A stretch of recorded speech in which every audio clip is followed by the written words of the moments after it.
Listen carefully to what I am about to say, and hear me out. Resist the urge to turn off this video and ignore what I am about to say. For most of you, this video will go directly against what you have been led to believe your entire life. Do not let cognitive dissonance keep you from discovering the truth. Folks, the greatest lie ever told to all of us is that evolution is scientific fact. It is not. It is a belief. It is a fundamental religious belief. And in this video, I am going to prove that to you beyond a shadow of a doubt. Now, it is important to realize that the main opposition against evolution comes from people of faith, typically people who interpret the Bible literally. The problem with this is that our society has conditioned us to believe that anyone who literally interprets the Bible is a nut and is not to be taken seriously. Ultimately, this results in an added, additional mental roadblock for one to get past in order to even hear the opposing arguments. So let's break evolution down so that we can understand why it is in fact a religious belief and not scientific fact. The simplest way to explain this is by defining our terms. Let's look at the word religion. The first definition of religion that you will find states that it is a set of beliefs concerning the cause, nature, and purpose of the universe. The second definition is a specific fundamental set of beliefs and practices generally agreed upon by a number of persons. The third definition is the body of persons adhering to a particular set of beliefs and practices. And the last definition I'll give you is probably the most important. Something one believes in and follows devotedly. A point or matter of ethics or consciousness. So basically, all a religion is a particular worldview that people subscribe to, which helps to explain the origin of the universe and is followed devotedly. So now let's look at the definition of science. The definition of the word science clearly states that it is a systematic knowledge of the physical or material world gained through observation and experimentation. That is crucial to understanding why evolution at its core is a belief and not a science. Because in order to qualify as science, it has to be knowledge that is gained through observation and experimentation. The funny thing about evolution is that even if a scientific experimentation and observation was performed, which proved its possibility, still would not be proof of it having occurred, but only that it theoretically could have occurred. And there's a big distinction between the two. See, in order for evolution on a larger scale to be able to explain the origin of life as it claims to do, it would have had to have been observed. Now, if we look at the definition of evolution, we can see that evolution is clearly defined as the gradual development of something, especially from a simple to a more complex form. Folks, in order for something to become more complex, you need to introduce new information. Now, for the sake of simplicity, just realize that in order for evolution to even be possible, evolutionists claim that this new information is introduced through mutations. Now, common sense suggests that mutations are usually negative things. But evolutionists are optimistic and are counting on that rare case where damage will cause information to materialize out of nowhere, just by getting extremely lucky during scrambling of the genetic code. Evolutionists acknowledge that each tiny bit of new information is extraordinarily rare, therefore they say that's why it takes millions and millions and even billions of years to happen on a noticeable scale. Evolutionists depend on mutations to generate new information in their model. that part of the model is a huge problem. The stubborn fact is that no instance of mutation making information has ever been confirmed, not even in the tiniest increment. Never, not once. There is not a single field observation or lab finding. The only thing that they've been able to find is a mutation which recombines existing information, or a mutation that results in the loss of information.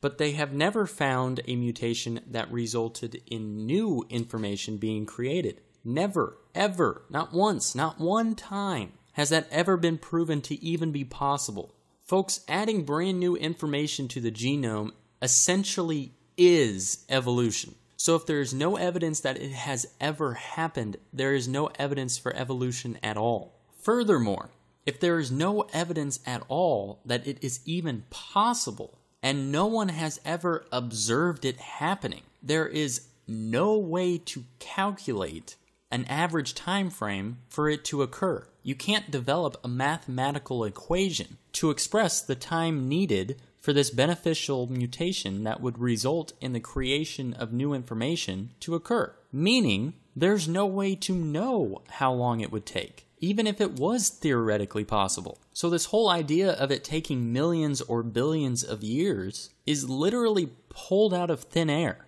Now at this point, many of you are probably asking yourselves, what about the fossil record? To you I say, what fossil record? There is no such thing as a fossil record. All there is a bunch of bones and fossils in the dirt. In reality, all of these bones and fossils actually help to disprove evolution. And substantially, I might add. Darwin predicted the fossil record would present a smooth and gradual transition from one kind of organism to another, but instead we find sudden appearances of fully developed organisms. Not only are they not finding these quote-unquote missing links, they're actually finding new chains altogether.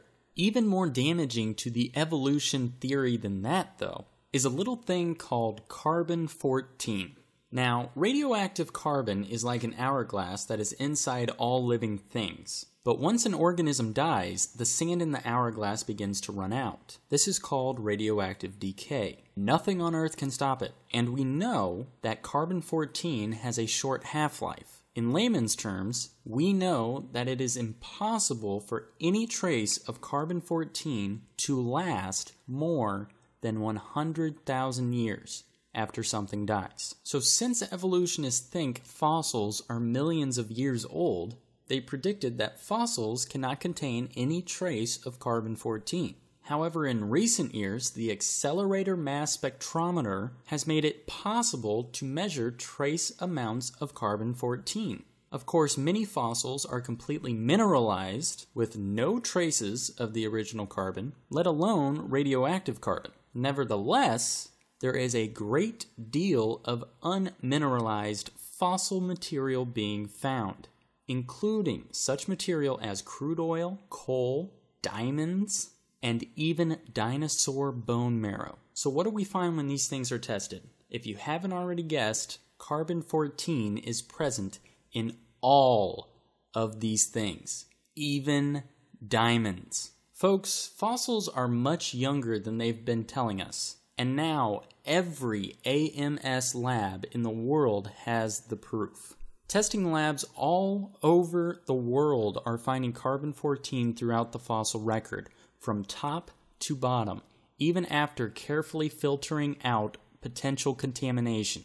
This is conclusive proof that everything on Earth is less than 100,000 years old. So this brings us to our next topic. What about all the different dating methods that they have used to conclude that these fossils are millions of years old?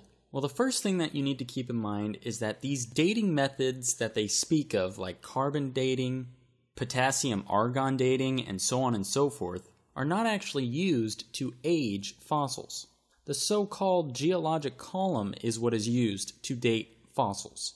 The funny thing is, fossils are used to date the geological column. which is obviously circular reasoning and doesn't make any sense, but nonetheless, evolutionists do sometimes refer to these other dating methods, regardless of whether or not you're talking about carbon dating, uranium, thorium, lead dating, rubidium, strontium dating, potassium, argon dating. No matter which dating method you're talking about, they all make wild assumptions on the side of evolution. Let me give you a comparison. All of these dating methods are equivalent to this. Say I had a burning candle that was 8 inches tall and was burning at a rate of 1 inch per hour. If I were to then ask you, when was the candle lit, you would have to make some assumptions. That is essentially exactly how all of these different dating methods work. The scientists that use these dating methods make wild assumptions that cater to the evolution theory. This is important to realize because when they date a fossil using the numbers predicted using the evolution theory, if they were to calculate a number less than what they would expect to corroborate the widely accepted theory of evolution, they throw it out. Folks, the ultimate result in all of this is basically that all these different dating methods are completely and utterly useless. They are equivalent to making up a number off the top of your head. Now, you can research this topic more, and I encourage you to do so. And you will find people who have taken fossils in to be dated by experts, only to get back wildly different numbers. It is completely and utterly unreliable, and is quite frankly an absolute and utter joke. Now, while we're still on the topic of fossils, let's talk specifically about dinosaur bones. Now, evolutionists claim that dinosaurs went extinct 65 million years ago. Now, as I've already explained to you, this idea defies modern science. But nonetheless, they continue pushing this part of their theory. Now, imagine the surprise that the scientific community had when dinosaur bones began to surface which still had soft tissue present in them. Folks, there is no way that soft tissue could survive 65 million years. It is absolute and utter nonsense. Furthermore, they will try and tell you that dinosaurs went extinct long before man. Well, that concept in and of itself is completely flawed if you know anything about history.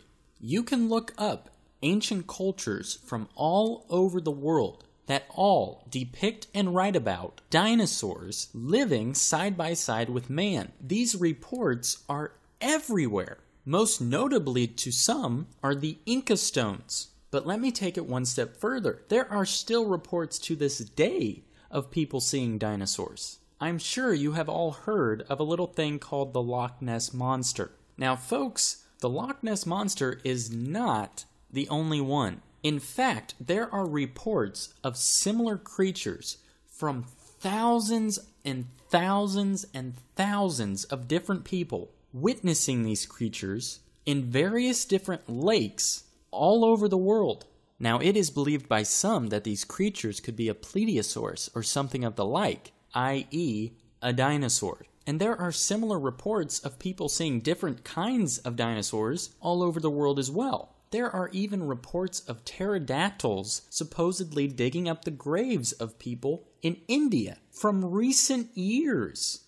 Now, it's important for me to note that I do not know if these reports are true or not. But when you get eyewitness accounts from thousands upon thousands of people, and you frame it in the light that dinosaurs have been around all along and have been going extinct gradually over the years, like many other animals have, it really makes you stop and scratch your head. Not only that, but it starts to make a whole lot more sense why scientists would be uncovering dinosaur bones that still have bone marrow in them. Now, the last thing that I want to bring up while we are still on the topic of fossils is that fossilization does not necessarily take millions of years, despite what you may have been told. In fact, in the laboratory, under perfect conditions, fossilization can occur in as little as a week. So no, it does not necessarily take millions of years for things to fossilize. So let's now move to the subtopic of human evolution. I'm sure that you have all heard at one point or another during your life that man evolved from ape. And I'm sure that you have been told about all of the different supposed transitional stages of human beings supposedly found linking Homo sapiens to apes or an ape-like creature. And all I have to say about this, folks, is that you really need to do your research. The vast majority of these are admitted and proven frauds, yet are still touted as being true. Let me give you just a few examples. Nebraska man was a name applied to Hesperopithecus Harold Cookie, a putative species of ape. Hesperopithecus meant ape of the Western world, and it was heralded as the first higher primate of North America. Now, folks, this discovery of Nebraska man was entirely based on a tooth, one single tooth. And from that tooth, they somehow magically constructed an entire species that conveniently for evolutionists served as one of many necessary missing links needed to serve as evidence for man evolving from ape. Another example is Piltdown man. Now, Piltdown man was originally classified as an Eoanthropus dawsoni. Now, the problem with this particular one is that it was discovered to be a forgery in 1953 and consisted of the lower jawbone of an orangutan deliberately combined with the cranium of a fully developed modern human. Folks, the thing you have to ask yourself is why are there so many frauds surrounding the evolution theory?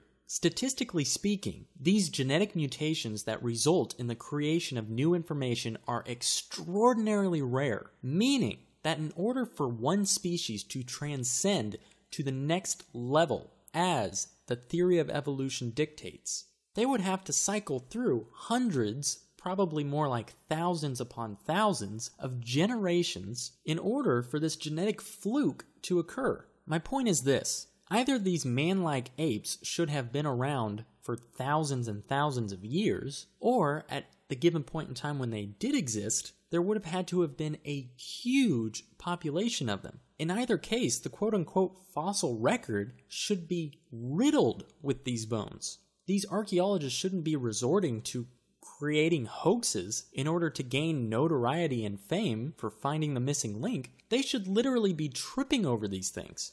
Another one would be Lucy. Lucy was discovered by a man named Donald Johanson and was found in 1974 in the Awash Valley in Ethiopia. It was classified as an Australopithecus afarensis and only consisted of several hundred pieces of bone, representing only about 40% of the skeleton of this supposed missing link. Now, what is highly suspect about this so-called discovery is that Donald Johanson went to Ethiopia with a grant to find the missing link. Now, just 2 weeks before his grant money expired and ran out, he discovered Lucy. Highly motivated, I suspect. Now, Lucy was 3 feet tall and was obviously a chimpanzee of some kind. Now, the skull was completely crushed, so they could not tell anything about the skull. But when they depict her in museums and in textbooks, they make her appear half human and half ape. The supposed knee joint of Lucy was found over 1.5 miles away and 200 feet deeper, and the hands and feet bones were missing, yet they somehow decide to put human feet on it whenever it's illustrated. Now, one that most of you have probably heard of is Neanderthal man. Neanderthals are generally classified by biologists as the species Homo neanderthalensis. The problem is it has been proven that the Neanderthal cannot possibly be a missing link between man and ape. I highly encourage you to do more research on the Neanderthal man. Unfortunately, there is far too much to get into in this video. But to give you a very short explanation, Neanderthals are actually thought to be superior humans with thicker bones and stronger muscles who actually lived to be very old. They also appear to have a 13% larger brain than modern man. Folks, any way you slice it, Neanderthals are not an intermediate step in the road to create modern man, but can actually be considered one step above modern man. They were smarter, stronger, faster, and bigger than we are today. Now this brings me to a problem which should be obvious to anyone who supports the theory of evolution and who also considers themselves to be a scientist. And that is that evolution adamantly and vehemently defies entropy, or in other words, the second law of thermodynamics. This fundamental law clearly expresses that over time things degrade, things become more random, that things decline over time. A common sense way of looking at this, and something that should be obvious, is that we see species go extinct. They don't come into existence. We aren't seeing an increase, we're actually seeing a decrease. In fact, while we're at it, let me just quickly rattle off a few other fundamental scientific principles that evolution violates in one way or another. We've already talked about entropy, but it also violates biogenesis, Mendel's law of genetics, spontaneous generation, law of information systems, specified complexity, irreducible complexity, statistical mathematics, natural law, beneficial mutation, genetic complexity, and information theory. Now, folks, I must ask, how on earth can evolution be classified or considered a scientific fact when even at a fundamental level, even if proven possible, does not prove that it actually happened, has never actually even been proven possible scientifically, has been repeatedly discredited through fossil findings and recent research, hangs the majority of its most significant pieces of evidence on proven hoaxes, and defies numerous well-established scientific principles? Folks, at the end of the day, there is absolutely no way to quantify evolution as a fact or a certainty. It is a belief, and a religious one at that. People follow this theory devotedly and base their entire view of the universe and how it works on this theory. And in fact, the saddest and most apparent way that you can see for yourself how devoted the followers of the evolution theory are to this precious belief that they hold in their heart, if you go and look at any video on YouTube that even so much as questions the theory of evolution, and you will find in the comments section a plethora of people attacking the video and the video's creator in a slew of vulgar and grotesque ways, void of any logical basis, solely because their worldview is being crumbled and threatened. It is a belief, it is religious, and if we are not careful, it will be the foundation on which the one world religion is built. Folks, do not believe for 1 second that evolution is somehow fact, and that you must bend your personal religious beliefs around it. Evolution is far from fact, and is actually much closer to fiction. And it's important for me to note here that the pieces of evidence that they conclude are scientifically proven cannot possibly quantify as evolution. And calling them evolution or part of evolution is extremely misleading and deceitful. Adaptation is a much better word than microevolution to explain the subtle changes within a given species of the same kind.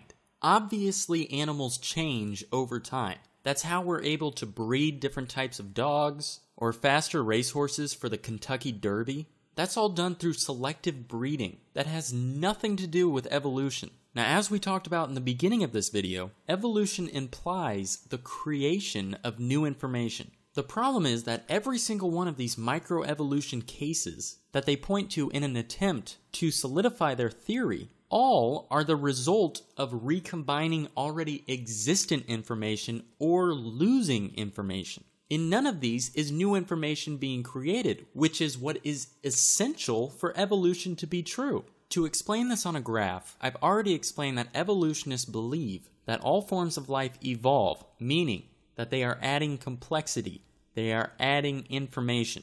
This can be depicted by an upward graph. Now, this is all hypothetical. It has never once been proven in a laboratory setting or in the field. What scientists do observe on a regular basis, however, is the recombining of already existent information, meaning no additional complexity being added, which can be represented by a horizontal line.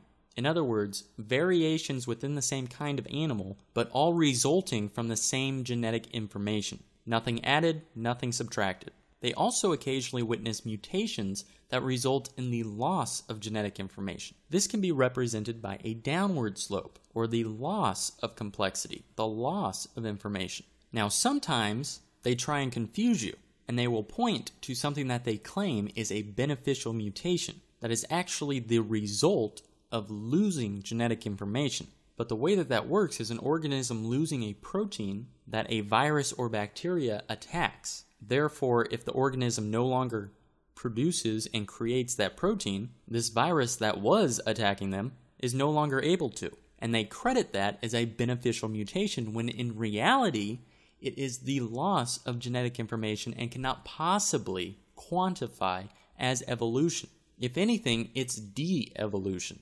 Now, when we look at these graphs, we know that the creation of new information has never once been observed, tested, or proven, even possible. The horizontal line accurately depicts no information being added or lost, while still creating variations within the same kind of animal. Now, the downward slope, as I described, explains the loss of genetic information.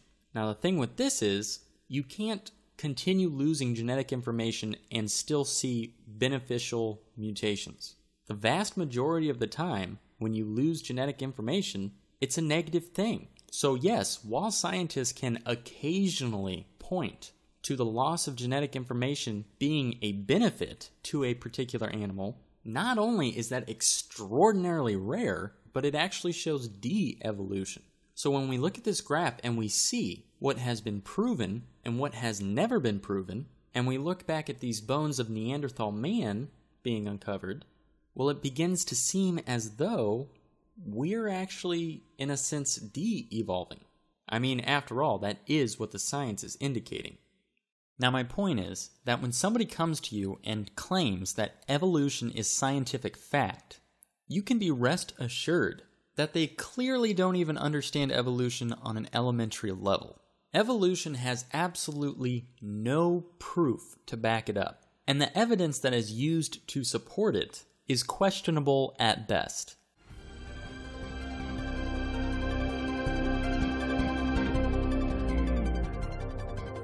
How did the universe begin? What is its source? Few questions have generated as much controversy through the centuries or inspired as many impassioned opinions. Ancient Greek materialism at the time of Plato and Aristotle up through 19th century idealism, the prevailing view was that the universe is eternal, that the universe never began to exist, that the universe as a whole is, as it were, a static, timeless entity. This belief in an eternal, unchanging universe, for centuries a pillar of Western cosmology, was unexpectedly challenged in 1915 by Albert Einstein's general theory of relativity. Einstein's equations implied a startling possibility. The cosmos was not static, but instead existed in a continual state of either contraction or expansion. Einstein did not like the idea that the universe was dynamic at all. In fact, like almost all scientists at the time, in the early 20th century, he assumed the universe was static and eternal. What's interesting and ironic is that he thought he had made some kind of mistake in his equations for the general theory of relativity. But a few years after he developed the theory, a Belgian astronomer named Lemaitre developed a model based upon his equations, which again predicted that the universe was in a continual state of expansion. In 1929, theoretical predictions were confirmed with empirical data. At the Mount Wilson Observatory overlooking Los Angeles, astronomer Edwin Hubble studied light from distant galaxies. Hubble determined that galaxies beyond our Milky Way were moving away from us at a speed proportional to their distance from the Earth. The more distant the galaxy, the faster it is receding. Hubble's landmark discovery led most astronomers and physicists, including Albert Einstein, to a similar conclusion. If the universe is continually expanding, then at earlier points in its history, it must have been smaller and denser.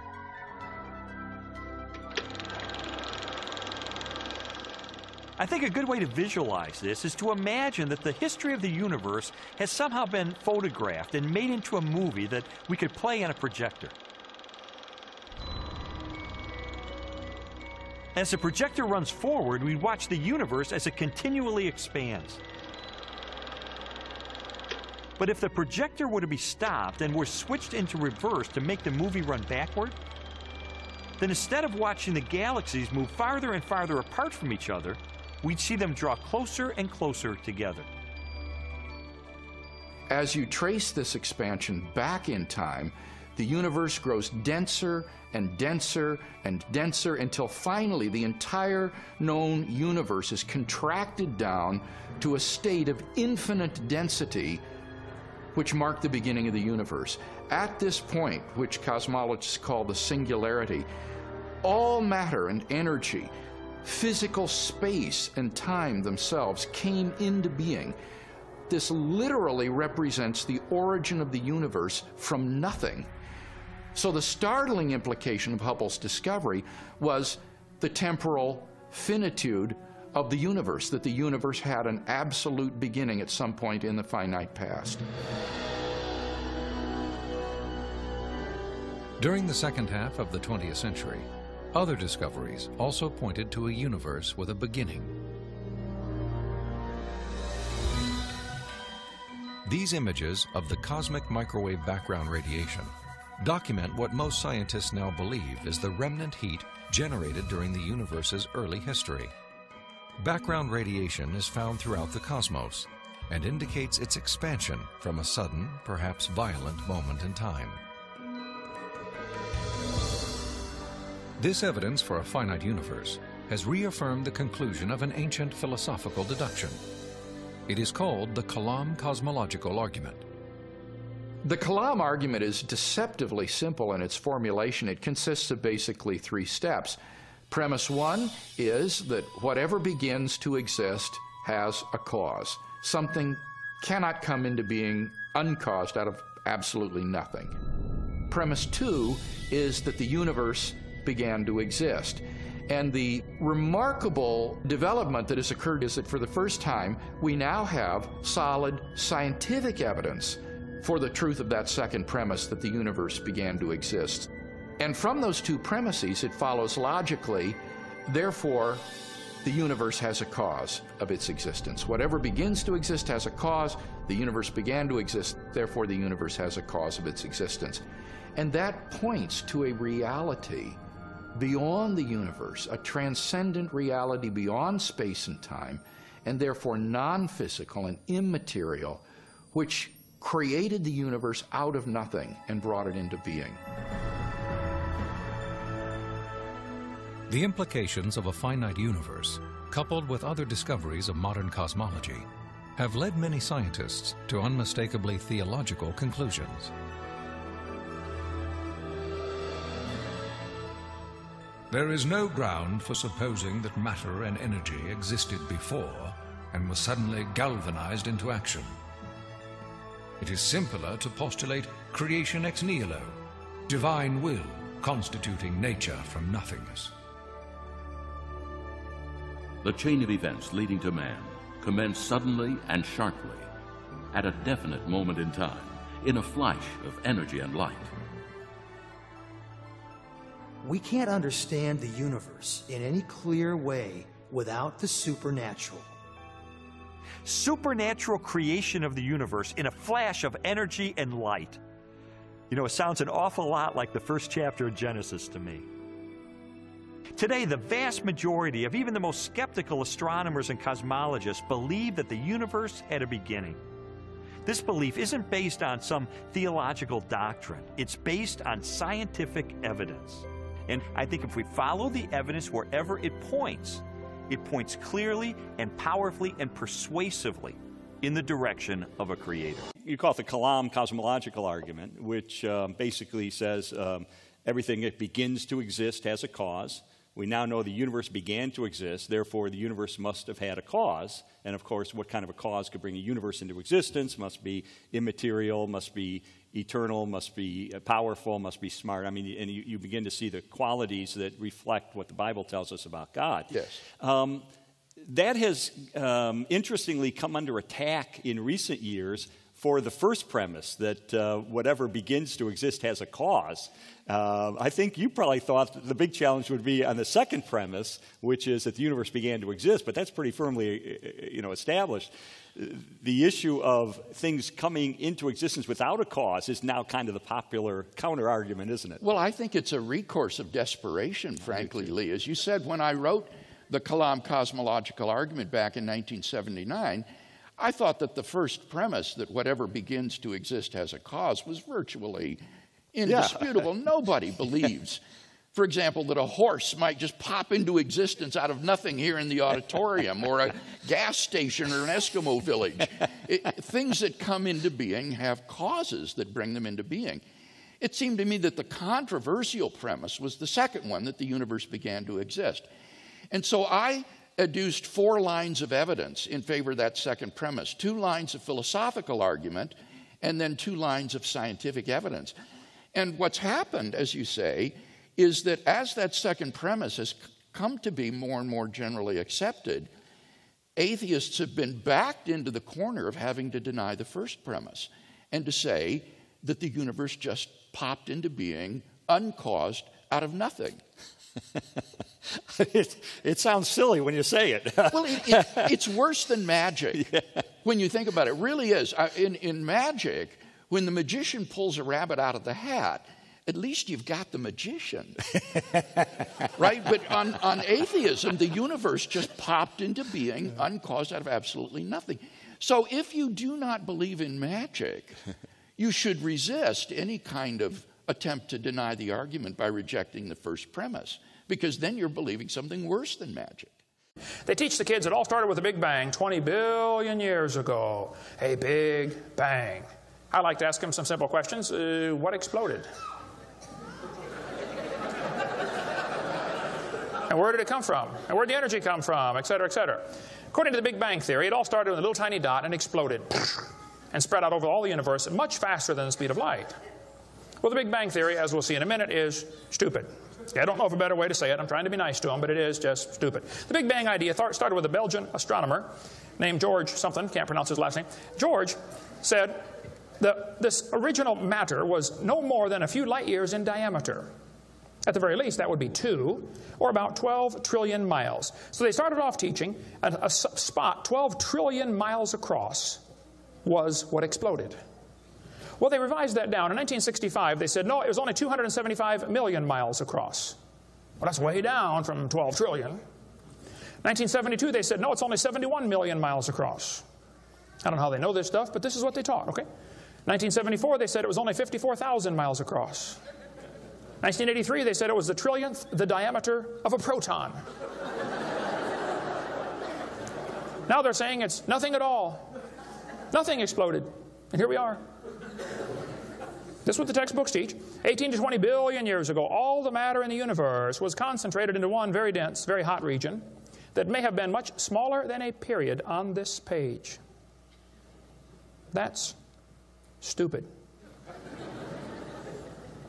This one says, all of the matter and energy someday will once again be packed into a small area, no bigger than the period at the end of this sentence. Then another big bang will occur. It happens every 80 to 100 billion years. So you can forget about global warming. We're going to get squished. Now, this textbook author was brilliant. I could not believe how smart this guy was. He said, boys and girls, nothing really means nothing. You have to be at least that smart to write a book. He said, not only matter and energy would disappear, but also space and time. However, physicists theorize that from this state of nothingness, the universe began in a gigantic explosion. What? Yes, boys and girls, you see, nothing exploded, and here we are. Now, who can argue with logic like that? Man, They even put this in major science journals like Scientific American. This fellow said, the observable universe, that would be us, could have evolved, there's that word again, you got to watch that one, okay, 6 meanings, from an infinitesimal region. In the Greek, that means a dot. It's then tempting to go one step further and speculate that the entire universe evolved from literally nothing. They call that science and put it in a science book. I would call that stupid and put it in the garbage.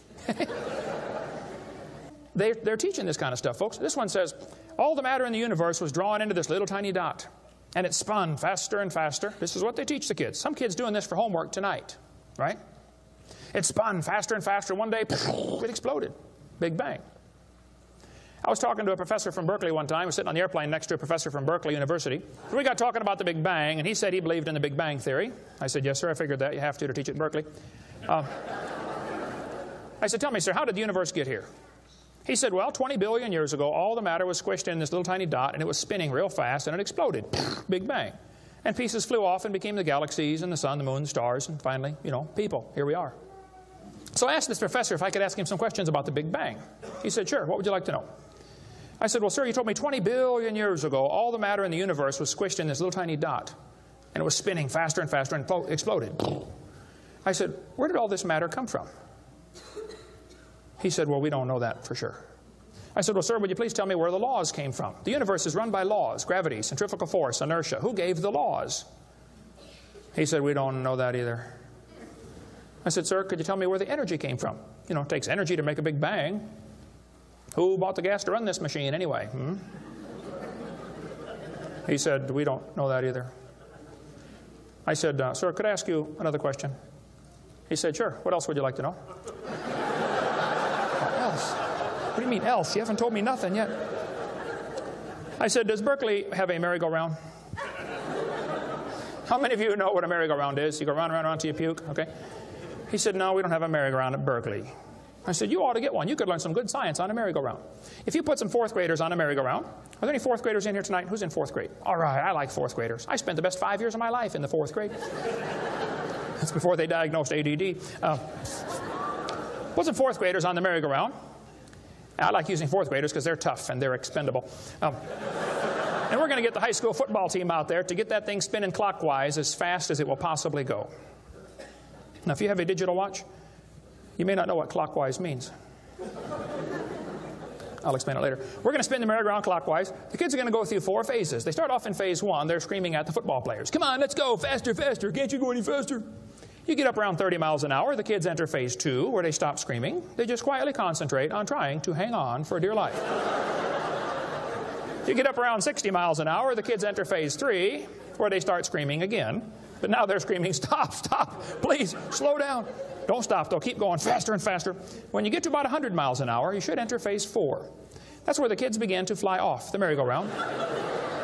Now, when this happens, you will notice a very interesting phenomena of physics.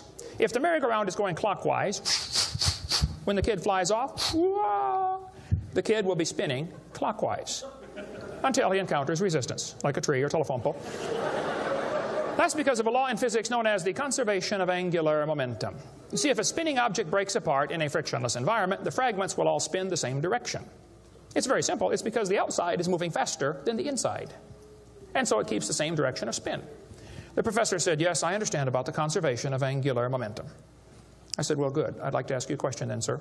If the whole universe began as a swirling dot, like you said, why do 2 planets spin backwards? He said, that's interesting. I said, no, that's more than interesting. It's kind of hard on your Big Bang theory. Not only that, 6 of the moons are spinning backwards. Why? He said, I don't know. Why do you think they're going backwards? I was hoping he was going to ask that. I said, well, sir, I believe it's very simple. You see, I believe in the beginning God created the heaven and the earth, and God did it that way on purpose, just to make the Big Bang theory look stupid. They'll say anywhere from 13 to 20 billion years ago. I got to give them a range because it keeps changing. It was 13.4 a couple months ago. Now it's 13.8. But anyway, somewhere between 13 and 20 billion years ago, there was a big bang that created everything. Nothing happened for a long time. 4.6 billion years ago, according to the evolution theory, that's when the Earth cooled down. This ball that we're on right now, 4.6 billion years ago, cooled down from molten rock. And then it began to rain on the rocks for millions of years. Now you might wonder, where did the rain come from? Well, that's a good question, but they don't know. But trust them, they're scientists, okay? It just rained for millions of years. It rained so much that it formed oceans on the Earth's surface. Then, 3 billion years ago, something amazing happened. The oceans mixed with the rock and created something called soup.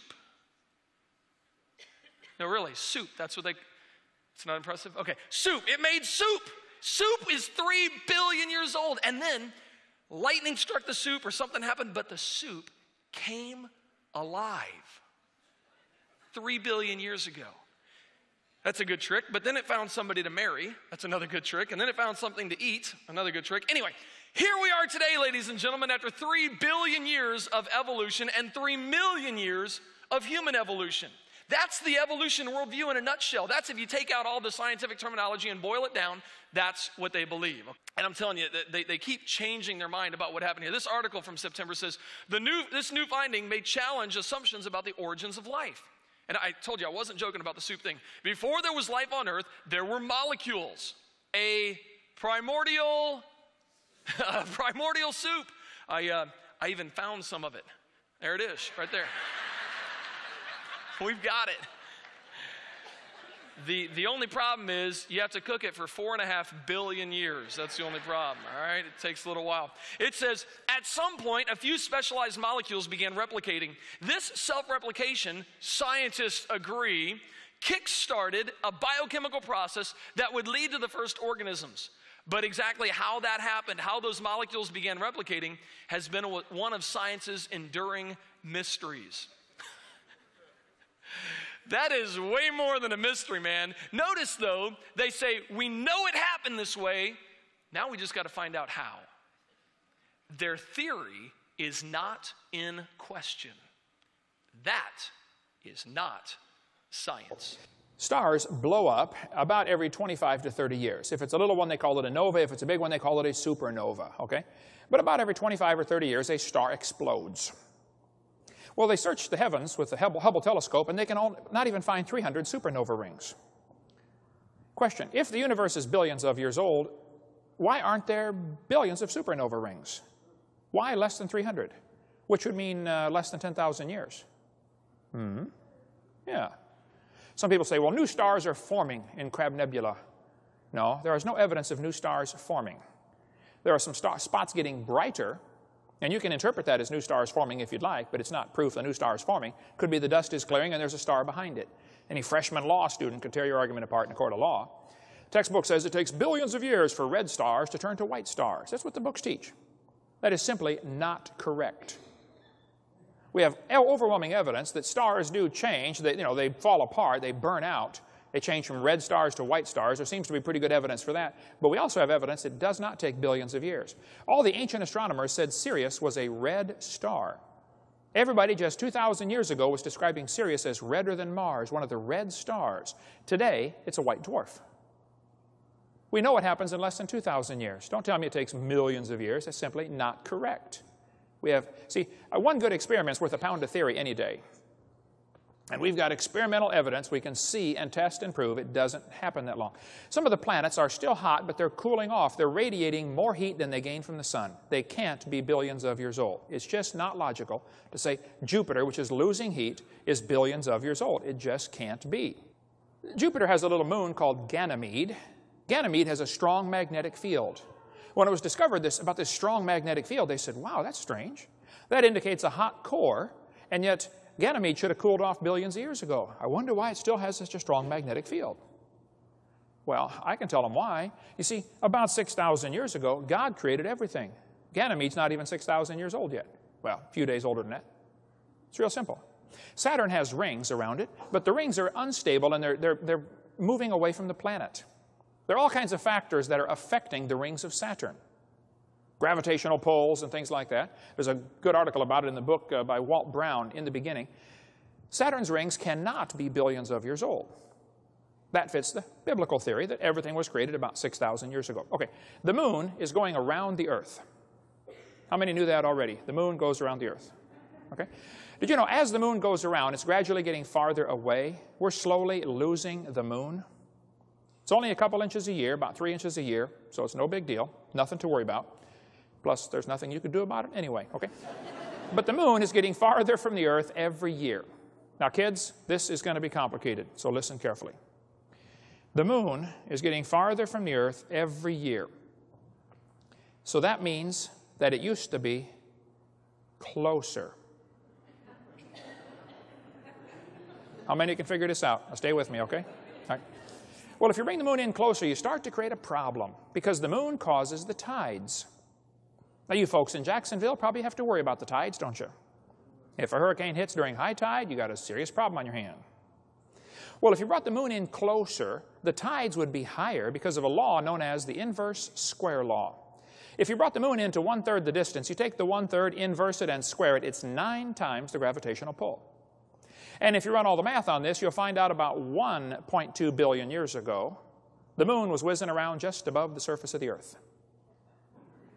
Now, way before that, you're going to have a serious tide problem. So that explains what happened to the tall dinosaurs. They got mooned.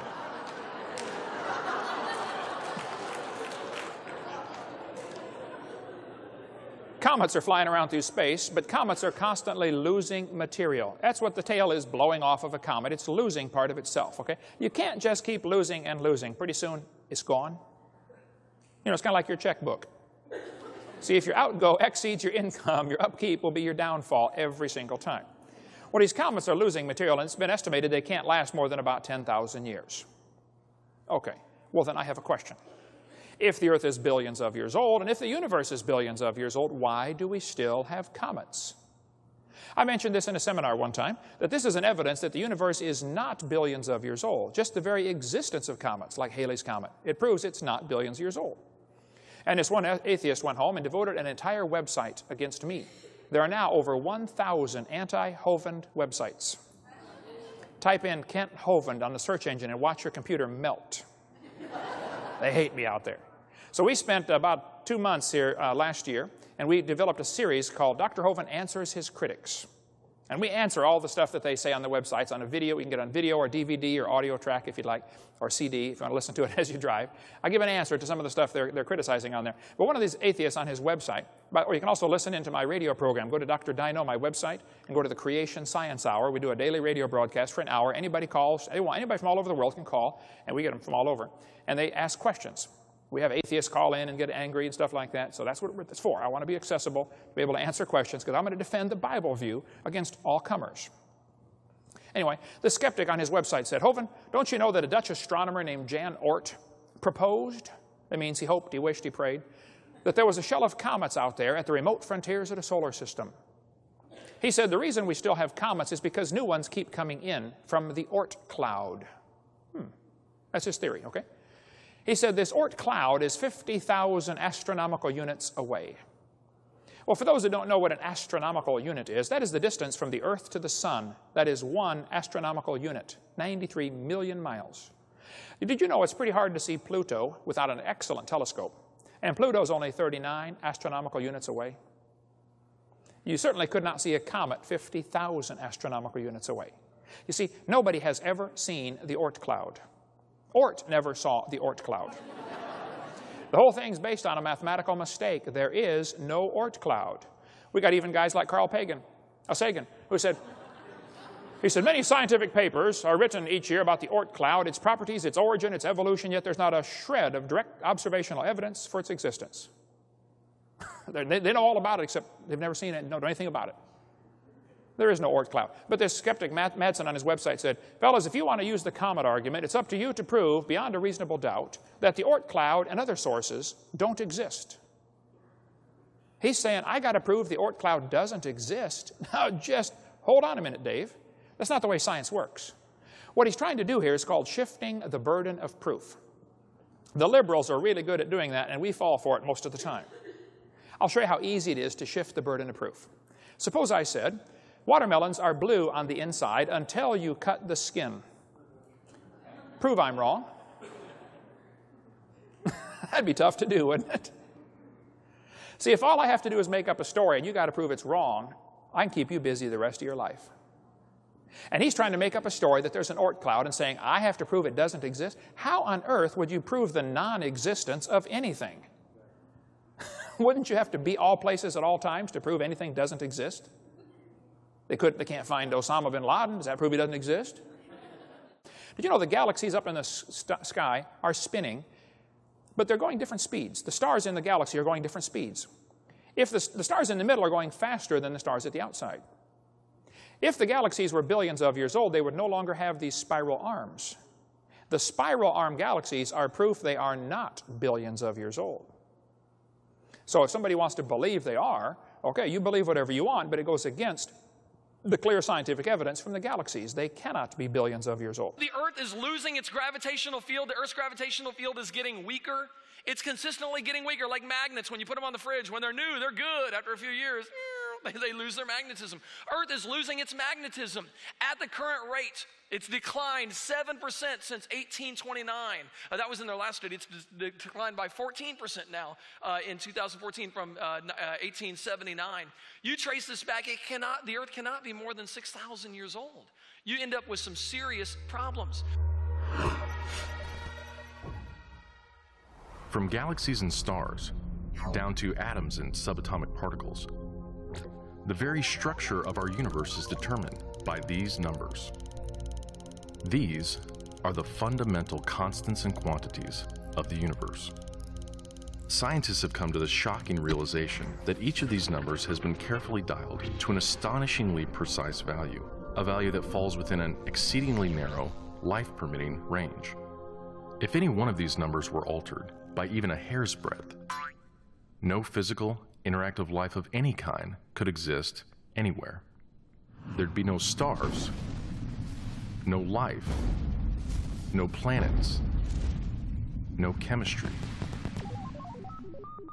Consider gravity, for example. The force of gravity is determined by the gravitational constant. If this constant varied by just 1 in 10 to the 60th parts, none of us would exist. To understand how exceedingly narrow this life-permitting range is, imagine a dial divided into 10 to the 60th increments. To get a handle on how many tiny points on the dial this is, compare it to the number of cells in your body, or the number of seconds that have ticked by since time began. If the gravitational constant had been out of tune by just one of these infinitesimally small increments, the universe would either have expanded and thinned out so rapidly that no stars could form and life couldn't exist, or it would have collapsed back on itself with the same result: no stars, no planets, and no life. Or consider the expansion rate of the universe. This is driven by the cosmological constant. A change in its value by a mere 1 part in 10 to the 120th parts would cause the universe to expand too rapidly or too slowly. In either case, the universe would again be life-prohibiting. Or another example of fine-tuning. If the mass and energy of the early universe were not evenly distributed to an incomprehensible precision of 1 part in 10 to the 10 to the 123rd, the universe would be hostile to life of any kind. The fact is, our universe permits physical, interactive life only because these, and many other numbers, have been independently and exquisitely balanced on a razor's edge. Wherever physicists look, they see examples of fine-tuning. The remarkable fact is that the values of these numbers seem to have been very finely adjusted to make possible the development of life. If anyone claims not to be surprised by the special features that the universe has, he's hiding his head in the sand. These special features are surprising and unlikely. What is the best explanation for this astounding phenomenon? There are 3 live options. The fine-tuning of the universe is due to either physical necessity, chance, or design. Which of these options is the most plausible? According to this alternative, the universe must be life-permitting. The precise values of these constants and quantities could not be otherwise. But is this plausible? Is a life-prohibiting universe impossible? Far from it. It's not only possible, it's far more likely than a life-permitting universe. The constants and quantities are not determined by the laws of nature. there's no reason or evidence suggests that fine-tuning is necessary.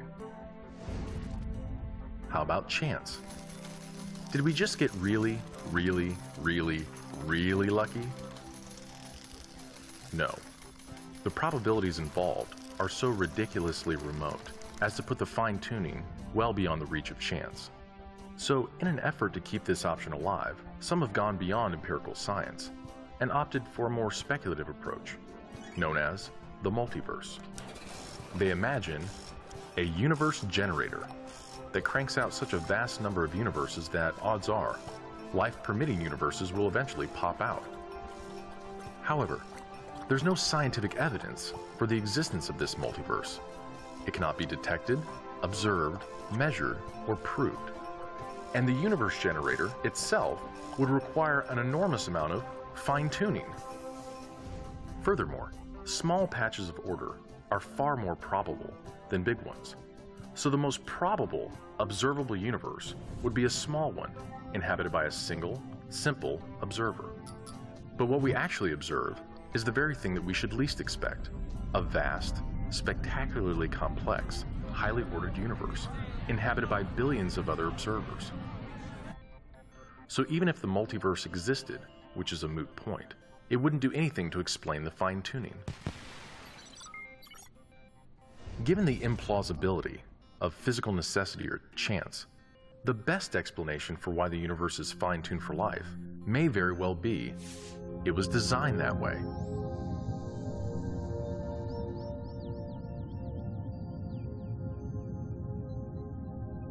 A common-sense interpretation of the facts suggests that a super-intellect monkeyed with physics, and that there are no blind forces worth speaking about in nature. The numbers one calculates from the facts seem to me so overwhelming as to put this conclusion almost beyond question. There is for me powerful evidence that there is something going on behind it all. It seems as though somebody has fine-tuned nature's numbers to make the universe. The impression of design is overwhelming. The heavens declare the glory of God. The skies proclaim the work of his hands. Day after day they pour forth speech. Night after night they reveal knowledge. For more than a decade, Guillermo Gonzalez has researched the characteristics of a planet required to support complex life. Estimates vary, but a current list of these factors would number at least 20 and include an oxygen-rich atmosphere, liquid water and large continental landmasses, a home star of the right temperature and mass, an orbital path that is neither too far nor too close to the home star, a moon large enough to stabilize the tilt of the planet's axis and the movement of its tides, a magnetic field strong enough to deflect the sun's radiation, and a position in the relatively narrow habitable region of a spiral galaxy. All these factors have to be met at one place and time in the galaxy if you're going to have a planet as habitable as the Earth, which you need for complex and even technological life. Theorists have attempted to calculate the odds of all the necessary factors for life appearing at the same time on the same planet.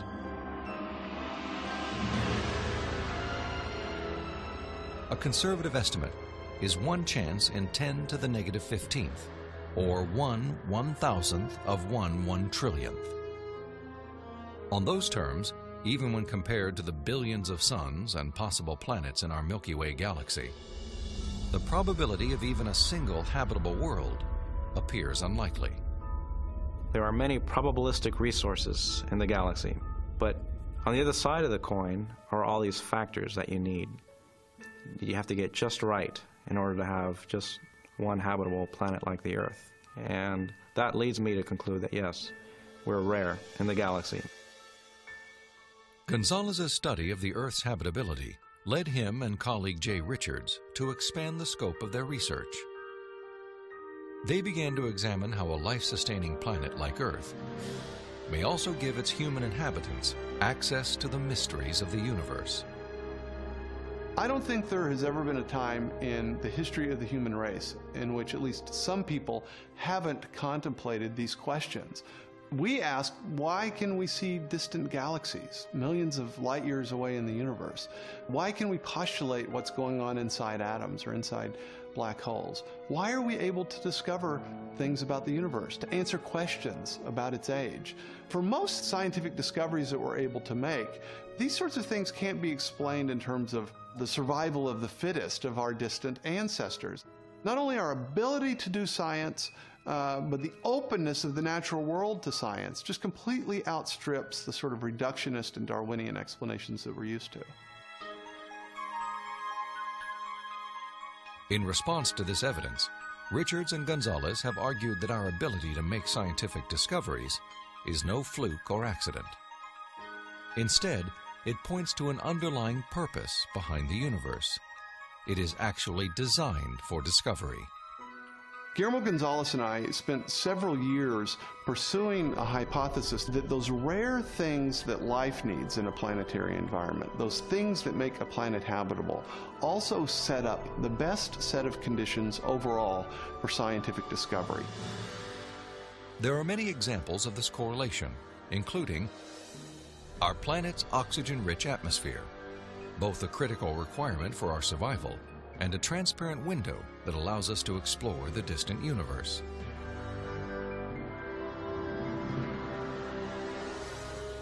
The Earth's precise distance from the Sun and the size of its moon and home star.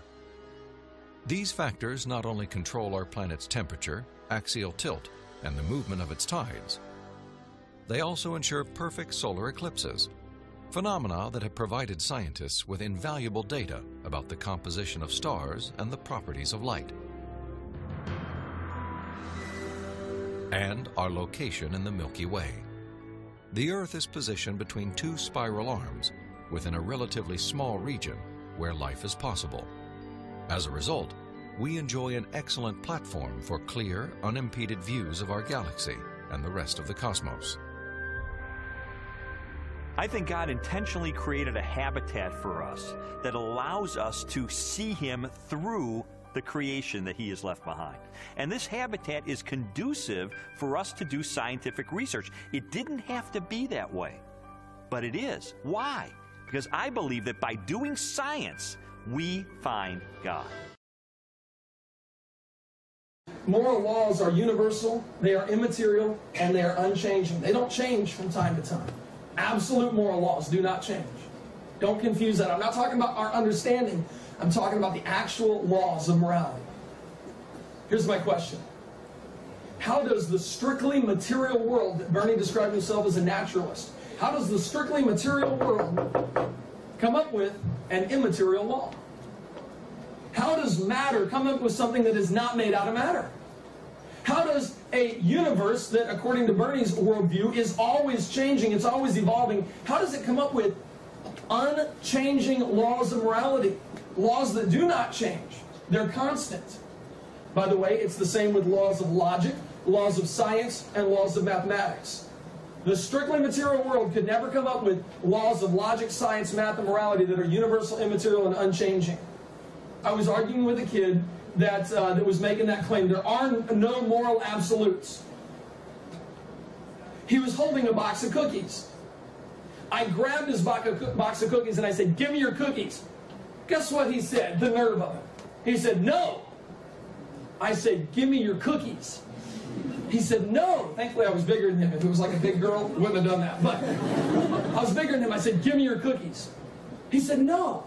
I said, "If there were no moral absolutes, I could beat you up and take them away if I wanted, and I would be justified.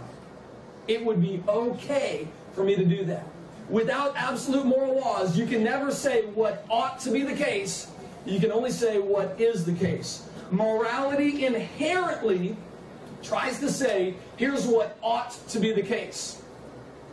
Without God, you got a serious is-ought problem. What you can say is, this is the case. Here is what happened. You can't ever say, here's what ought to happen. How can you have knowledge without truth? It's amazing how many times I hear atheists say, we don't know anything.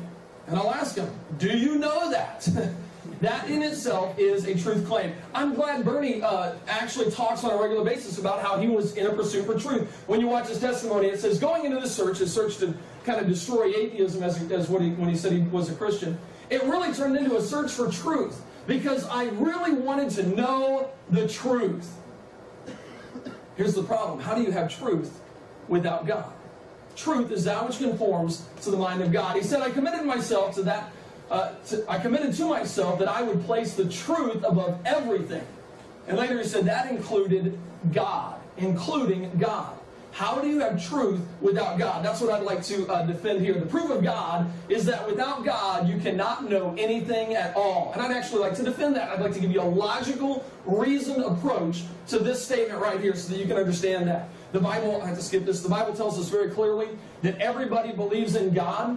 It's just that there are some that suppress the truth in unrighteousness. They're holding the truth in unrighteousness. But God is evident to everybody, and that is revealed by their actions. Because everybody here today assumes that truth exists. Even if they deny it with their lips, they're practicing it. You know that you're here. Let me real quickly give you an important concept. If you could be wrong, then you don't really know. For example, if I said the speed limit on the road right outside here is 45 miles an hour, and then I followed that statement with, but I could be wrong. Do I know what the speed limit is out there if I say I could be wrong? No, I don't know what the speed limit is. If I said the Sears Tower is 1,571 feet tall, but I could be wrong, do I know what the height of the Sears Tower is? No, I do not. Okay, here's my question to you. Out of all the knowledge in the universe, that was my best picture to represent all knowledge. Sorry if that doesn't do it for you. Out of everything there is to know about everything, how much knowledge do you have? Just think to yourself. Wives, don't go nudging your husband and tell him nothing yet. We'll get there. It's a minuscule amount, right? Out of everything there is to know about everything. Let me ask you an important question. Suppose you thought you had 1% of all the knowledge in the universe. That would be stretching it, especially for me, I can tell you right now. My wife would agree with that. If you thought you had 1% of all the knowledge in the universe, let me ask you something. Could something out of the 99% of stuff that you don't know contradict the 1% that you think you do know? Could there be something out there that contradicts that 1%? Yes. So, you could be wrong about that 1%. That's what you're saying.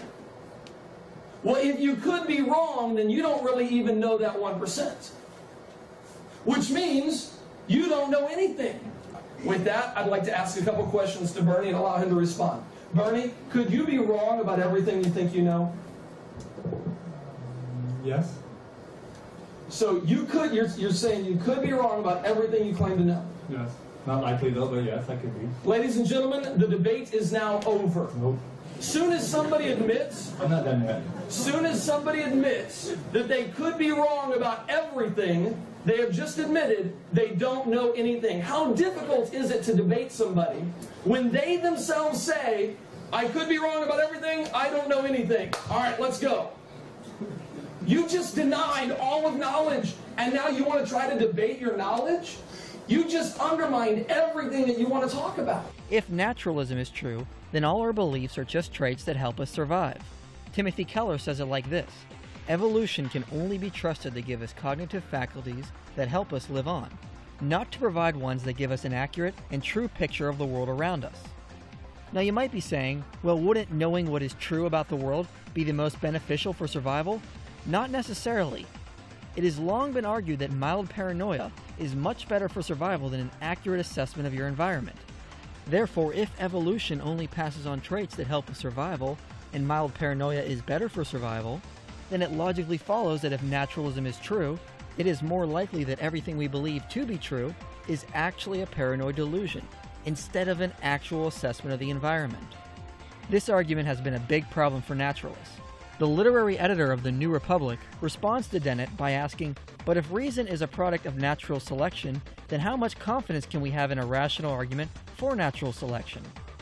Patricia Churchland says it like this: the principal chore of brains is to get the body parts where they should be in order that the organism may survive. Improvements in sensory motor control confer an evolutionary advantage. A fancier style representing the world is advantageous so long as it enhances the organism's chance for survival.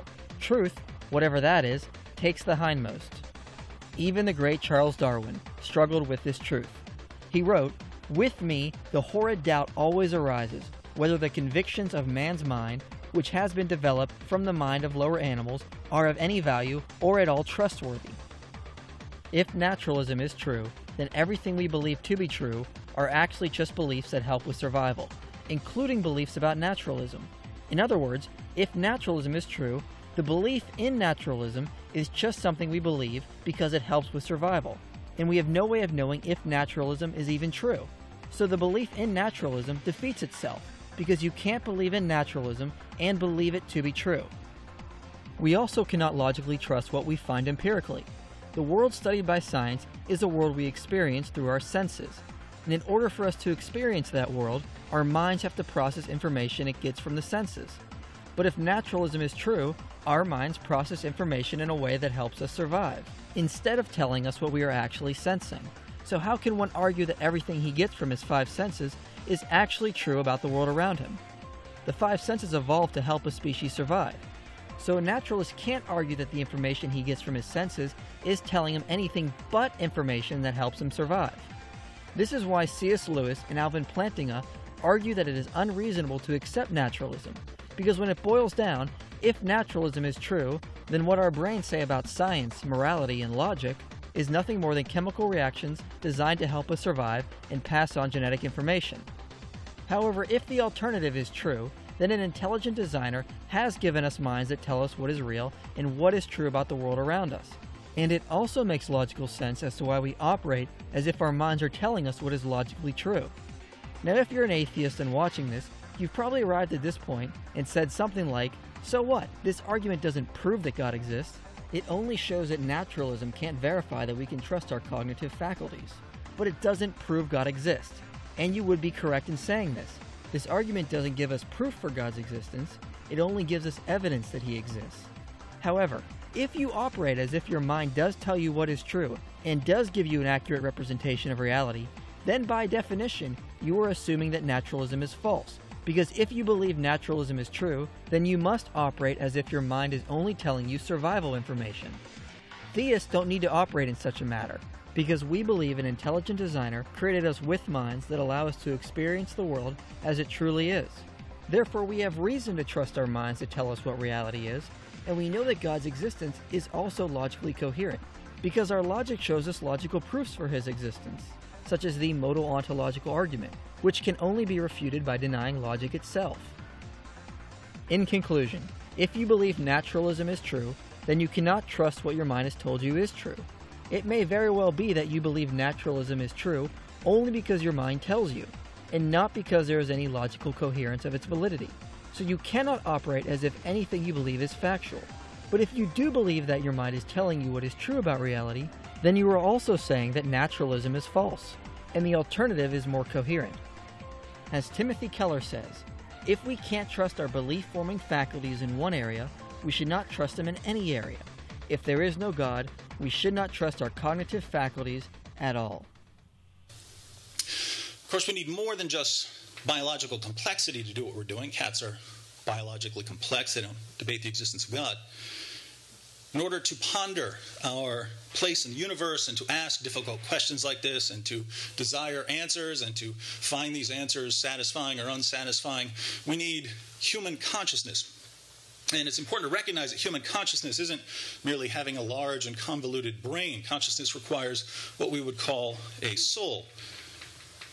My atheist friends insist that awareness, thoughts, emotions, hopes, decisions, and so on are simply physical states in the brain.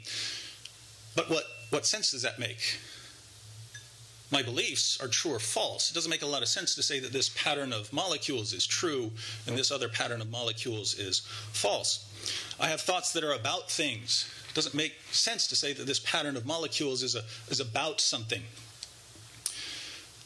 If a scientist examines my brain, he might learn all kinds of things about my brain that I don't know, but he'll never learn more about my mind than I know. If a scientist wants to know what's in my brain, he can give me a CAT scan. If he wants to know what's in my mind, he needs to start asking me some questions. So even though the mind and the brain are clearly closely linked. In human beings, they can't be identical. They can't be the exact same thing. If the physical world were the end of the story, human consciousness would not exist, because the human mind is inexplicable in purely physical terms. Theism, however, is the belief in a God who is immaterial, invisible, rational, creative, and self-aware. Since the human mind is immaterial, invisible, rational, creative, and self-aware, human consciousness fits quite nicely into a theistic framework where God creates not only a world of physical bodies, but also a world of immaterial souls. When it comes to debate, however, we're not interested merely in human consciousness, but with a particular activity of the human mind, the mind's ability to reason. Hina and I are only willing to debate a topic like this because we trust our reasoning ability. We wouldn't waste our time debating if we thought that our cognitive faculties, the processes that produce our beliefs, were unreliable. But atheists have a problem here, because they generally claim that our ability to reason is the product of natural selection acting on random mutation. Natural selection, of course, favors traits that help organisms survive and reproduce. So if human reasoning evolved naturally, it's because it helped humans to survive and reproduce. Would this give us a basis for trusting our reasoning ability when it comes to questions of theology or philosophy? No. At best, our cognitive faculties would be reliable when it comes to finding berries or using a spear against an enemy or doing something to attract a mate. Interestingly, Darwin himself noticed this problem. Towards the end of his life, he said, "With me, the horrid doubt always arises whether the convictions of man's mind, which has been developed from the mind of the lower animals, are of any value or at all trustworthy. Would anyone trust in the convictions of a monkey's mind, if there are any convictions in such a mind?" Compare this with theism. If theism is true, our cognitive faculties aren't simply the product of natural selection acting on random mutation, and they serve a greater purpose than finding food. So our ability to reason about the existence of God makes perfect sense on my worldview, but it doesn't make a lot of sense on atheism. This means that if atheists want us to take their arguments seriously, they'll need to give us an explanation consistent with atheism, which accounts for the reliability of human reason. Until they do, I'll have to regard their claims as incoherent and self-refuting. Finally, as we debate the existence of God, our reasoning is governed by certain logical truths, the law of non-contradiction, the law of excluded middle, various valid argument forms, and so on. When Hina and I present arguments, we're presupposing that there are logical absolutes, rules of reasoning that cannot be violated. If I say God exists and Hina says God doesn't exist, we can't both be right. Because if you say we're both right, you'd be saying that God both exists and doesn't exist, and this would violate the law of non-contradiction. A statement can't be both true and false at the same time in the same sense. But what are logical laws? They're not material objects. You don't learn about them through the senses.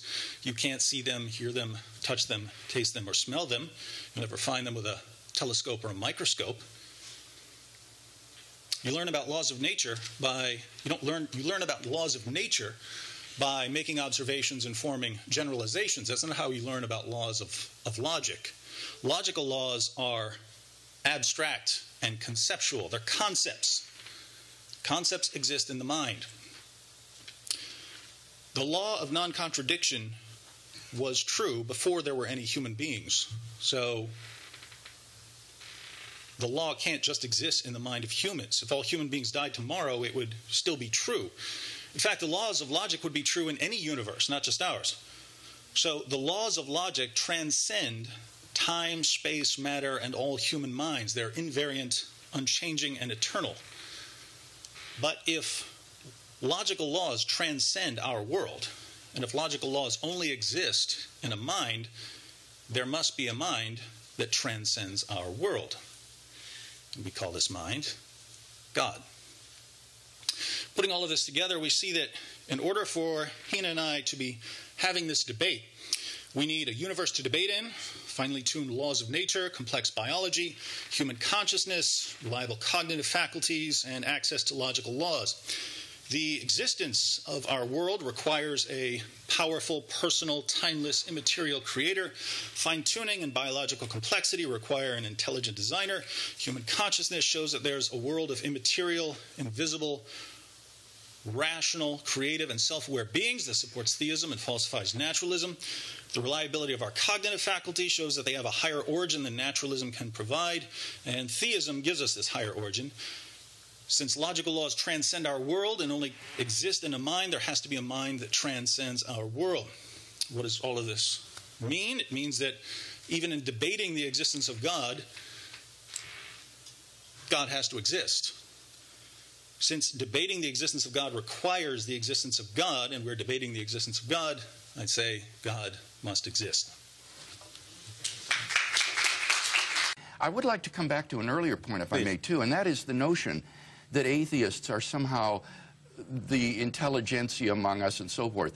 I think this is just completely false. The spate of new books published by the new atheists like Harris and Hitchens and Dawkins and so forth are not sophisticated books intellectually. These are, for the most part, angry, bitter diatribes against religion. And while someone like Dawkins may be a good scientist in his field, when he begins to talk about philosophy and theology, he is merely a layman. And The God Delusion is a very unsophisticated book intellectually. As a philosopher, I was just appalled at the arguments he gives in that book. It is an embarrassment, really, I think. There has also been, especially over the last 50 years, since the late 1960s, a literal revolution in my discipline, philosophy, in the Anglo-American world, which has brought about a renaissance of Christian philosophy, such that some of our finest philosophers at our most prestigious universities are now outspoken Bible-believing Christians. Let's name names, people like Richard Swinburne at Oxford University, Robert and Marilyn Adams at Oxford, Brian Leftow at Oxford, people like Alvin Planning at University of Notre Dame, Peter Van Inwagen, Dallas Willard, Eleanor Stump. I mean, I could go on and on naming names at top universities in America and England who are outspoken Christians, such that the face of my discipline, compared to the 1930s and 40s, when Russell and Ayer were dominant, has been utterly transformed. All major fields of science were started by creationists. Bacon, Galileo, Kepler, Pascal, Boyle, Newton, all these guys, even if you go back further, Herschel and Faraday and all these, founded by creationists. Don't tell me you can't believe in creation and do science. Every branch of science was founded by creationists. So what has evolution done for science? Ian Taylor put it best. He said, well, it's given us thousands of scientists who make their living writing about evolution and teaching it. Yes, it has created quite an industry for itself, but it has advanced science not 1 inch. Matter of fact, it's hindered science because they keep trying to prove this theory that's been disproven over and over and over, and it's hindering where science can go. It's not helping the situation at all. Now, the second big issue is that religion is dangerous because of its consequences, violence and war. And the new atheists love to quote John Lennon's song, "Imagine a world with no religion, with no Taliban, with no Northern Ireland." I'm ashamed of it. Utterly ashamed of it. That the name of Christ ever became associated with violence and war.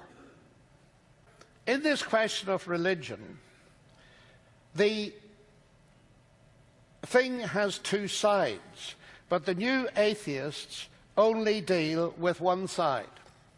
Now, John Lennon wrote a song called Imagine, but as you've noticed, I am not John Lennon, I am John Lennox. And I have another song. It's not called Imagine a World with No Religion, it's called Imagine a World with No Atheism. No Pol Pot, no Stalin, no Mao. What about that world? And here you will notice the strategy of the new atheists, and it runs like this. It's to put all the blame on religion in general and Christianity in particular. And it is also to exonerate atheism from any involvement in violence at all. People who use violence in the name of Christ are not following Christ, they are explicitly denying him. Richard Dawkins can say that he cannot imagine an atheist who would bulldoze a cathedral like Chartres or Notre Dame. Well, he's right. They didn't use bulldozers because cathedrals are too big for bulldozers. Stalin used dynamite. And it is astonishing the sheer ignorance of 20th century history that is shown. Now that leads me to make a remark that I could spend a long time talking to you about. One of my major concerns about the new atheism is not simply their attitude to God, but it's their attitude to history, both the first century history and 20th century history. But it is very important, gentlemen, that we are clear ourselves as to what the Christian faith involves. Because on the one hand, the new atheists are saying that faith is a religious concept. It's got nothing to do with evidence. It is sometimes, sadly, the case that Christians play along with that and say precisely the same thing. And of course, in the New Testament, it is very clear that faith is based on evidence. These things are written in order that you might believe. That is immensely important. That's why we've got the New Testament. If we didn't need any evidence on the basis of which to believe, you wouldn't need the New Testament by definition, would you? And our belief is a response to evidence. Richard Dawkins insists that faith is blind, so I asked him if he believed in his wife in one of my debates with him, and he immediately said, well, of course I trust my wife because there are those little things that a husband observes on the basis of which his trust can be based. So I said, oh, you do believe in evidence-based faith then? Oh, but that's not faith. But it was too late. You see, we all believe in evidence-based faith. Trust in society is something that we only give to people, if we've any sense at all, or institutions, if there's evidence for it. But we're going to have to fight very hard to make that extremely clear. Now, I'm a mathematician, and of course people say, well, I won't believe in God unless you prove it. Well, you never believe in anything if you want proof in the mathematical sense, because you'll only get it in mathematics. We don't talk about proof in the strict sense. We may talk about it in a popular sense, but we can talk about evidence, pointers, a basis, something that's strong enough to commit ourselves to. I cannot prove mathematically to you that my wife loves me, but I'd stake my life on it. And I think you understand exactly what I'm saying. The evidence is strong, it's cumulative. So one of the things we have to do against this barrage is to be very clear on what the New Testament is talking about. There is a basis for trust. And preaching that basis, of course, lies at the heart of the New Testament gospel, centered around the death and resurrection of the Lord Jesus. Secondly, faith is not the exclusive, not exclusively to be found in Christianity. All scientists believe that the universe is rationally intelligible. So that the heart of science is faith, and Einstein said he couldn't imagine a scientist without faith. That's very important, because when you come to ask on what basis do scientists have this faith, materialism has no explanation, because it tells me that my mind is my brain. Since there's no transcendence, the mind is the brain, and the brain is the product of an unguided, mindless process. Well, then why should I believe anything it produces? Pretty logical, isn't it? And my chief complaint of the new atheism here is that it undermines the rationality on the basis of which we do our science. That's immensely important, because you see, Christian theism gives you a basis for doing science, because it tells you the reason that your mind in here can impart understand the universe out there is that God created both. And of course, historically, that was the cause of the rise of science in the 16th and 17th centuries.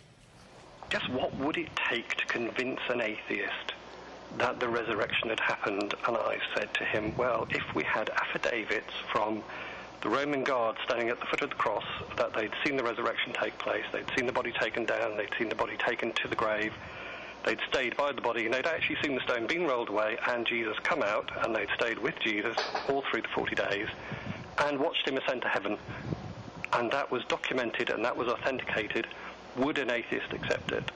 And I said, no. And that is really the key. Evidence is not the issue. Evidence really isn't the issue in their worldview. You know why? The Bible tells us. 2 Peter chapter 3, verse 3, knowing this first, there shall come in the last days scoffers, people that make fun of the Bible, walking after their own lusts. Guys, the reason people scoff at the Bible is never because of science. It's always because of sin. Every single time. They don't want to believe in a book that says, thou shalt and thou shalt not. They don't like that, okay? If I could prove to your satisfaction that God, the God of the Bible exists, would you worship him? No. If you could prove to my satisfaction that God does exist, the God of the Bible exists, would I worship him? No. Why not? Because he's kind of a jerk. Absolutely not, because he is unworthy of my worship. I'm his moral superior. He makes Adolf Hitler look like a choir boy. I would not. Just because someone created us does not mean we're divinely tied to blindly worship them. If I could prove God to your satisfaction, the God of the Bible, would you worship him? Probably. I mean, if you could prove. So, I mean, are you going to prove? If I could prove the Creator to your satisfaction, would you worship him? You haven't done that. So it's not. I'm asking. If I could, we're asking atheists why they are atheists. Why are you an atheist? Simply lack of evidence. Lack of evidence in God? Yes. If I could prove God's existence to you, would you worship him? I'd say that I would accept his existence. Would you worship him? That's an entirely different question. Probably not. I just want you to understand that in the mind of the skeptic, evidence isn't the issue. They are like the thief. They're not looking for the cop. They don't want to see God. They're walking after their own lusts. The reason they reject God is not because of science. It's because of, come on, we talked about this. The reason people reject God is not because of science. It's because of every single time. It's because of sin. Now, if you're a skeptic out there, would you be honest enough to say, if you accepted this as true, you would have to change your life. Your life would have to be different based on what God's word says. Would this affect your morality? Absolutely. It would affect every single area of your life. Now, the Bible tells us in Romans chapter 1. I want to go through these passages, and then I got a brain teaser for you that's going to leave you guys all confused, and you can come back to the conference that we're having, and we'll straighten it out, okay? The Bible tells us in Romans chapter 1, verse number 18, it says this, for the wrath of God is revealed from heaven. Oh, I don't have that up. Sorry, guys. For the wrath of God is revealed from heaven against all ungodliness and unrighteousness of men who hold the truth in unrighteousness. Now, this is not a trick question. If you are holding the truth, hint, in unrighteousness, what are you holding? Okay, 3 people got it. Let's try that again. If you're holding the truth in unrighteousness, what are you holding? You're holding the truth. They've got the truth. Then it says, because that which may be known of God is manifest in them, God has shown it to them. For the invisible things of him from the creation of the world are clearly seen, being understood by the things that are made, even his eternal power and Godhead, so that they are without excuse. Because that, verse number 21, when they knew God, did they know God? Come on, did they know God? When they knew God, they glorified him not as God, neither were thankful, but became vain in their imaginations, and their foolish heart was darkened. Professing themselves to be wise, they became fools. And that's exactly what we have going on. Guys, do a little Bible study tonight. Read what comes after that. After they become fools, Read the rest of Romans chapter 1, and you tell me if that's not right where we're at in today's culture.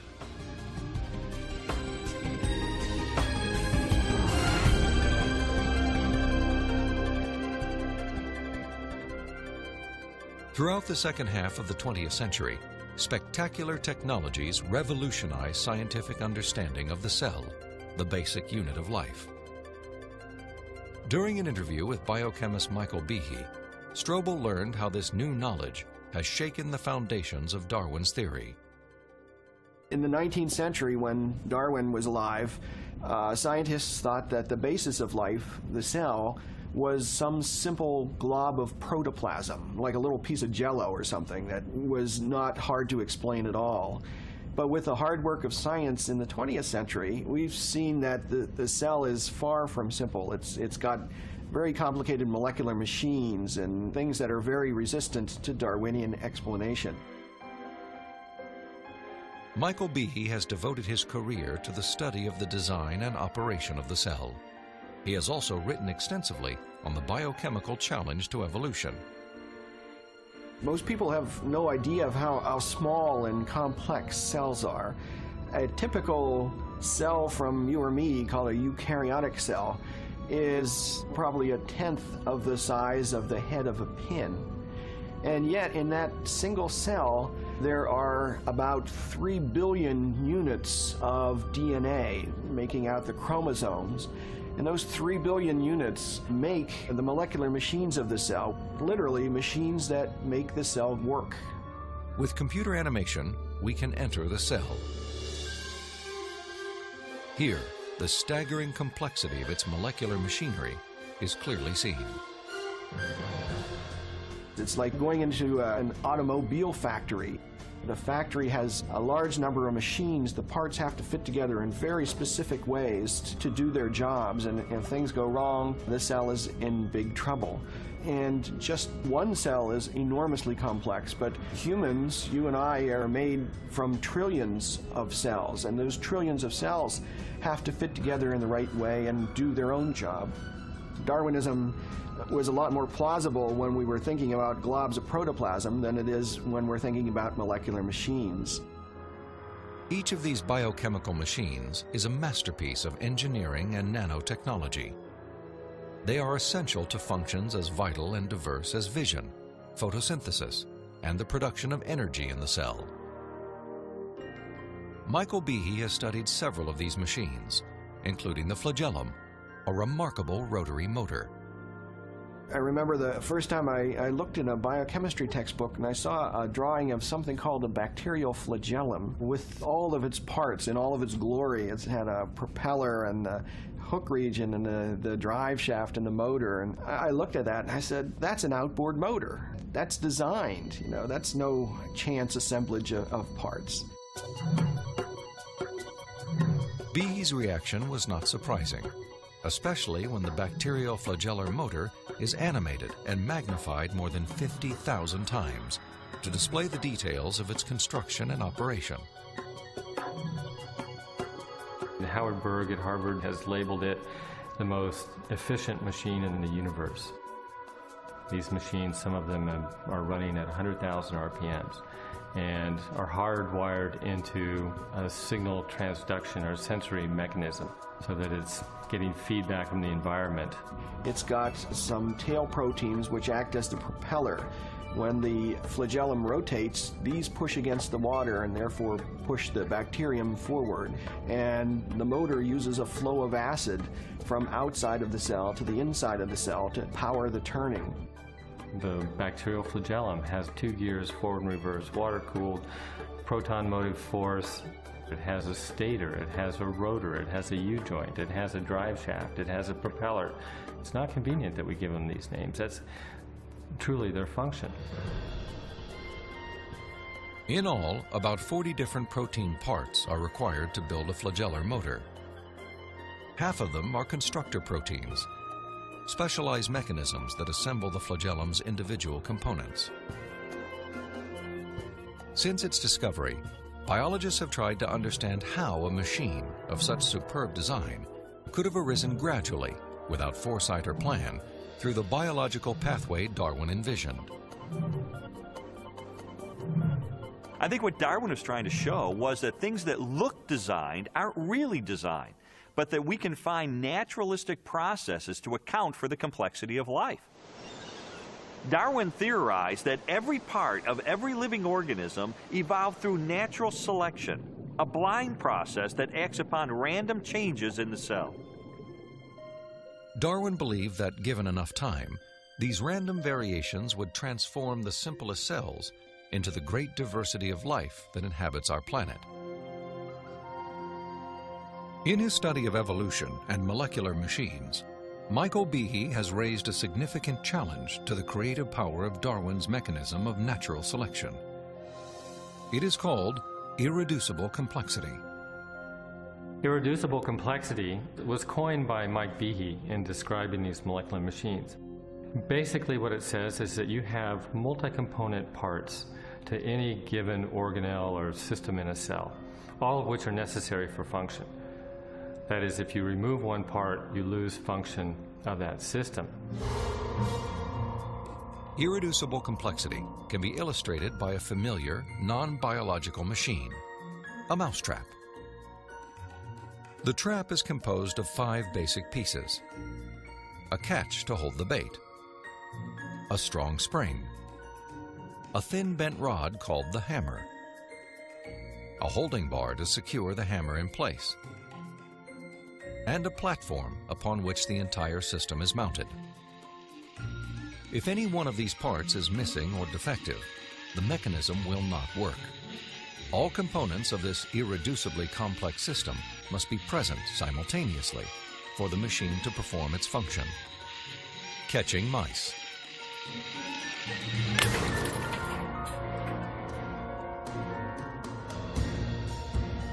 The concept of irreducible complexity also applies to biological machines, including the bacterial flagellum. All told, there are about 40 different protein parts which are necessary for this machine to work.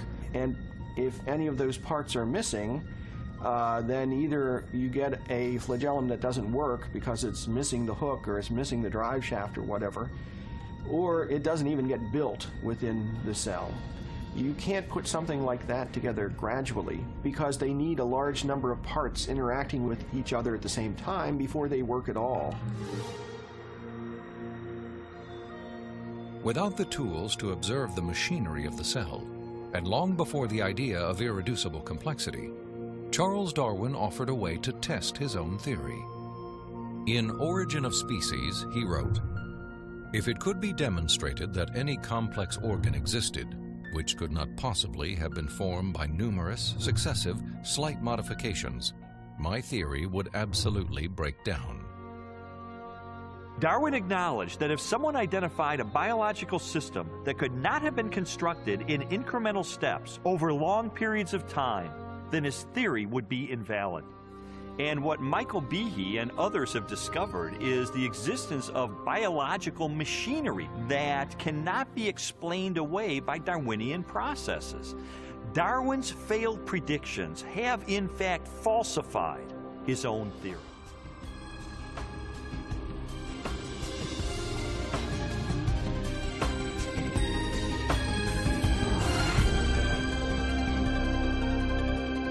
The existence of complex biological machines raises an obvious question. If natural selection wasn't the agent of their construction, then what was?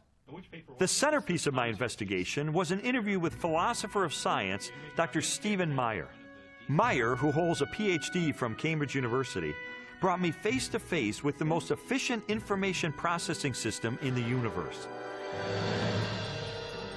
The DNA molecule and its language of life. The discovery of the information-bearing properties of DNA and RNA is a fundamental challenge to all materialistic theories of the origin of life. Neo-Darwinism and its associated theories of chemical evolution and the like will not be able to survive the biology of the information age, the biology of the 21st century. Meyer's conclusions are based upon his understanding of the DNA molecule and the genetic instructions that are locked within the nucleus of living cells. In 1953, when Watson and Crick elucidated the structure of the DNA molecule, they discovered that DNA was a carrier of genetic information in the form of a 4-character digital code. That is to say that DNA functions like a software program, only more complex than anyone has ever created or devised. For a biological system to run and operate, it needs genetic information to build the proteins and protein machines that cause the cells to maintain their function. This information is stored in a precise arrangement of 4 chemicals that scientists represent with the letters A, C, T, and G. Sequences of these chemicals provide the instructions necessary to assemble complex protein molecules that in turn help form structures as diverse as eyes, legs, wings, and hearts. This code has been called the language of life, and it is the most densely packed and elaborately detailed assembly of information in the known universe. Geneticist Michael Denton has estimated that the amount of biological information necessary to build all of the proteins in all of the species of organisms that have ever existed on planet Earth could be held in a single teaspoon. And we'd still have room left over for all of the information contained in every book ever written. The more I learned about DNA, the more I understood the significance of what Stephen Meyer called the most fundamental question facing biology today. Where did the information in DNA come from? How did it arise in the first place? Well, lots of people have wanted to explain the origin of information by reference to the laws of physics and chemistry or by reference to the chemical properties of the constituent parts of the DNA. But that would be like saying that you could explain the information in this morning's New York Times headline by reference to the physics and chemistry of ink bonding to paper. There is a chemical explanation as to why the ink sticks to the paper, but that does not explain the way the ink got arranged to convey a message that could be understood by speakers of the English language. Information requires a material medium, but it transcends the material medium. An explanation for the origin of the genetic instructions needed to build the first life is the holy grail of 21st century biology.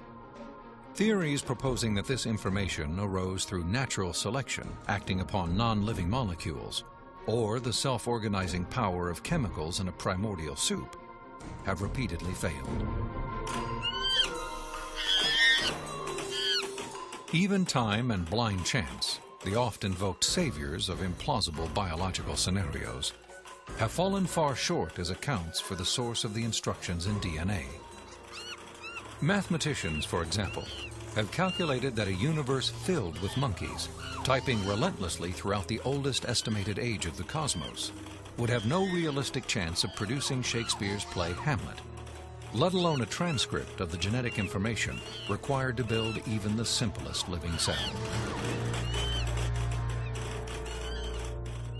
Based on our uniform and repeated experience, which is the basis of all scientific reasoning about the past, there is only one known cause for the origin of information, and that cause is intelligence. Whether we're looking at a hieroglyphic inscription, a section of text in a book, or a computer software, if you have information and you trace it back to its source, invariably you come to an intelligence. Therefore, when you find information inscribed along the backbone of the DNA molecule in the cell, the most rational inference, based on our repeated experience, is that an intelligence of some kind played a role in the origin of that information. The implications of the scientific evidence, coupled with Meyer's logic, are profound. If we are finding information inside every cell and every living creature, could that not be, in a sense, the signature of a creator? God himself is invisible. He is a spirit. And yet, one of the purposes he has for us is to find him so we can know him. And he's left behind a series of clues. And sometimes we just have to kind of take our blinders off and get beyond our presuppositions and say, wait a minute, I am going to pursue the evidence of science wherever it points. And if it takes me to a very uncomfortable conclusion that there is a creator, then if the evidence points in that direction, that's the way I'm going to go. According to a lot of the mainstream media, the theory of intelligent design is a faith-based idea. And in saying that, they want to dismiss it as something that has no basis in science. But the media has confused a fundamental issue. They're confusing the evidence for the theory with the implications of the theory. The theory of intelligent design may well have implications that are supportive of theistic belief, but the theory is not based on theistic belief.